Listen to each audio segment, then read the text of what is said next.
नमस्कार, मैं हूं कपिल और आप देख रहे हैं नेक्स्ट 9 न्यूज। स्वागत है आपका इस खास प्रोग्राम में जिसका नाम है सियासी संग्राम। हम बात कर रहे हैं स्मृति ईरानी की, जिन्होंने 2019 के चुनाव में राहुल गांधी को हराने का काम किया था और उसके बाद से अगर हम कहें तो लगातार गांधी परिवार के वो निशाने पर बनी हुई हैं। और अब अगर बात करी जाए तो 2024 का लोकसभा चुनाव जल्द ही आने वाला है। उससे पहले लगातार इस बात की चर्चाएं जोरों पर हैं कि राहुल गांधी इस यानी कि अमेठी की सीट से चुनाव लड़ते हुए नजर आएंगे या फिर प्रियंका गांधी चुनाव लड़ेंगी, क्योंकि 2022 का जो विधानसभा चुनाव था उसमें हमने देखा था कि अंतिम क्षणों में प्रियंका गांधी जो है वो कहीं ना कहीं यूपी में सियासत करती हुई नजर आई थी। लड़की हूं लड़ सकती हूं नाम का एक बड़ा कैंपेन दिया था और इस कैंपेन का उन्हें बड़ा जबरदस्त फायदा हो सकता था, लेकिन वो तब होता जब वो यूपी की सियासत में साल भर पहले से एक्टिव होती, क्योंकि अंतिम समय में वो एक्टिव होती हुई नजर आई और जनता उन पर विश्वास नहीं कर पाई। हालांकि जब 2019 का लोकसभा चुनाव हुआ था तब अमेठी में गांधी परिवार के किसी भी सदस्य की इस तरीके की हार होगी इसको लेकर कयास नहीं लगाए जा रहे थे, लेकिन अमेठी की जनता 2019 के बाद ये भी कहती हुई नजर आई कि जो काम यहाँ पर होना चाहिए था, क्योंकि डबल इंजन की सरकार है, लेकिन उसके बावजूद भी तमाम काम होते हुए नजर नहीं आए।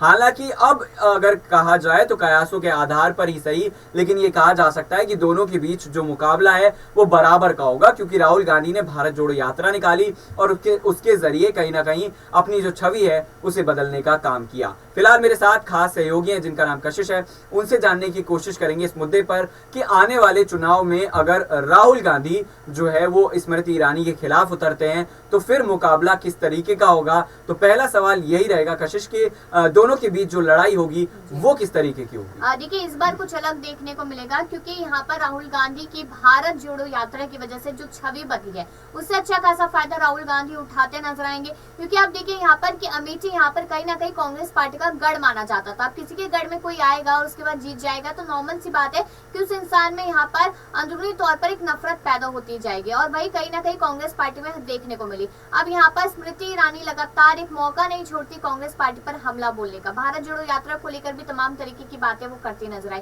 लेकिन राहुल गांधी ने बहुत ही रिस्पेक्टफुली उस बात के जवाब दिए। अब चुनाव है यहाँ पर 2024 में, 2024 के चुनाव इतने ज्यादा अहम इसलिए माने जा रहे हैं क्योंकि बहुत बड़ी बात होगी कि 70 सालों से कांग्रेस पार्टी सत्ता में रही, उसके बाद 2014 में बीजेपी आई और 2019 में भी जीत गई और 2024 में भी अगर जीत जाते तो बहुत बड़ी चुनौती वाली बात रहेगी। लेकिन बात सिर्फ अमेठी सीट की करें तो यहाँ पर राहुल गांधी उतरेंगे और शायद मुझे लगता है कि ज्यादा प्रचार प्रसार करने की उन्हें जरूरत भी नहीं पड़ेगी। वो सिर्फ जनता से कहेंगे कि काम की बात करेंगे, काम के लिए बात करेंगे, तो यहाँ पर जनता उस पर भी विश्वास करेगी। इसलिए राहुल गांधी को वहाँ पर अच्छा खासा सपोर्ट मिलता हुआ नजर आएगा और मिलना भी चाहिए, क्योंकि राहुल गांधी ने जो मेहनत की है 7 सितंबर 2022 से लेकर 30 जनवरी 2023 तक, वो शायद ही किसी और नेता के काबिल हो कि वो इतनी मेहनत कर पाए। घुटने में दर्द होने की वजह से, लगातार तबियत खराब होना, अलग अलग मौसम में निकलना, तो हर किसी के लिए चीज पॉसिबल नहीं होती और यही बात है कि यहाँ पर जनता पूरा दिल खोलकर यहाँ पर राहुल गांधी को वोट दे सकती है। बिल्कुल, राहुल गांधी को वोट दिए जा सकते हैं, लेकिन ये 2024 का लोकसभा चुनाव ही बताएगा।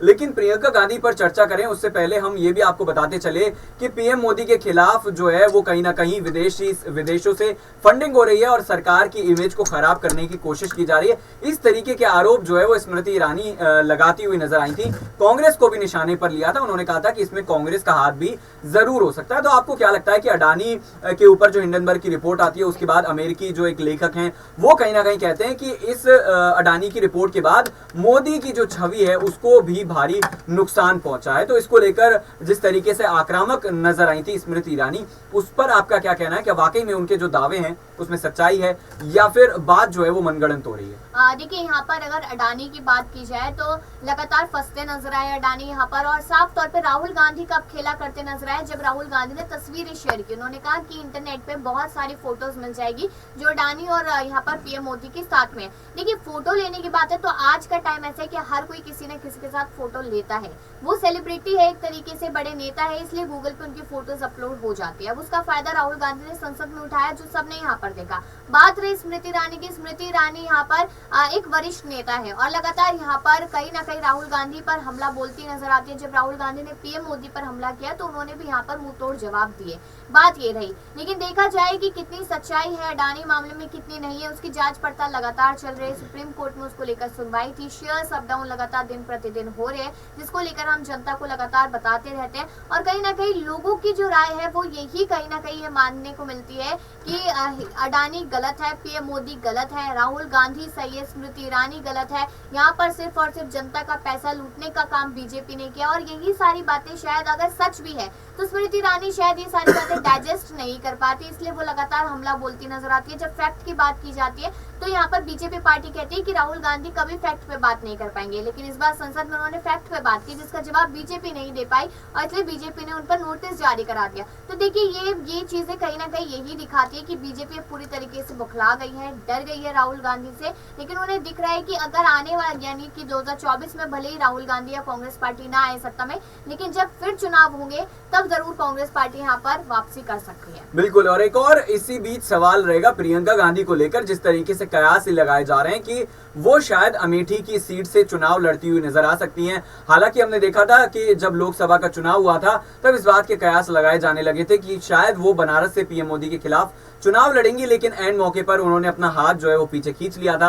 अब अगर बात करी जाए तो क्या स्मृति ईरानी बनाम प्रियंका गांधी का ये चुनाव होने वाला है और ये दोनों जो चुनाव होगा ये कहीं ना कहीं महिला बनाम महिला का होगा, इसको लेकर आपका क्या कहना है? देखिए ये थोड़ा मुश्किल हो जाएगा यहाँ पर, क्योंकि स्मृति ईरानी को सब लोग किस तरीके से जानते कि वो एक सीरियल में आती थी। यहाँ पर वो एक कनेक्शन लोगों के बीच में रहा और खास करके महिलाओं से ही वो कनेक्शन रहा है। और यहाँ पर प्रियंका गांधी की बात की जाए तो प्रियंका गांधी ने एक स्लोगन लेकर यूपी की सियासत में भी उतरी थी जब उन्होंने कहा था कि लड़की हूँ लड़ सकती हूँ। और कहीं ना कहीं लगा भी था उस चीज को लेकर कि यहाँ पर कांग्रेस पार्टी कुछ बड़ा खेला करेगी, यहाँ पर आसानी से शायद चुनाव जीतती नजर आएगी। उनके साथ पायलट भी वहां पे थे, लेकिन एक ही सीट पर कांग्रेस पार्टी सिमटती हुई नजर आई, जो काफी बड़ा झटके वाली बात थी। तो यहाँ पर अगर अमेठी में उतरती है, एक तो राहुल गांधी का साथ प्रियंका को मिलेगा, दूसरी बात यहाँ पर एक परिवार का कनेक्शन जो अमेठी से रहा है वो यहाँ पर प्रियंका के लिए ज्यादा बेहतर रहेगा। तो कहीं ना कहीं थोड़ी भारी पड़ सकती है प्रियंका गांधी यहाँ पर स्मृति ईरानी पर, लेकिन ये नहीं कहा जा सकता कि प्रियंका गांधी स्मृति ईरानी को बड़ा झटका दे सकती है, वो चुनाव आसानी से जीत सकती है। लेकिन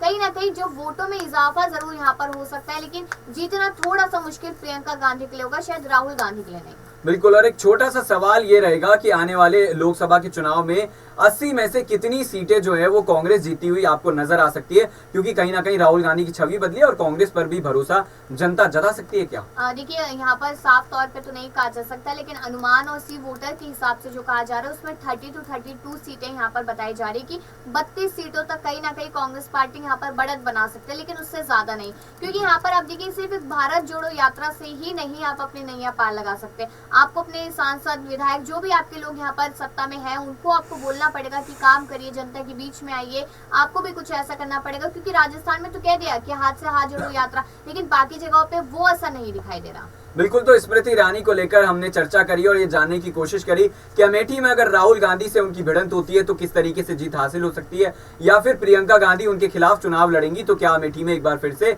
स्मृति ईरानी को जीत हासिल होगी। इन्हीं तमाम सवालों के साथ छोड़े जा रहे हैं, लेकिन सियासी संग्राम में आपका क्या कहना है? क्या वाकई में अमेठी में अगर चुनाव लड़ेंगी तो एक बार फिर से स्मृति ईरानी जीतती हुई नजर आएंगी? कमेंट करके जरूर बताइएगा। इस खास पेशकश में इतना ही। नमस्कार।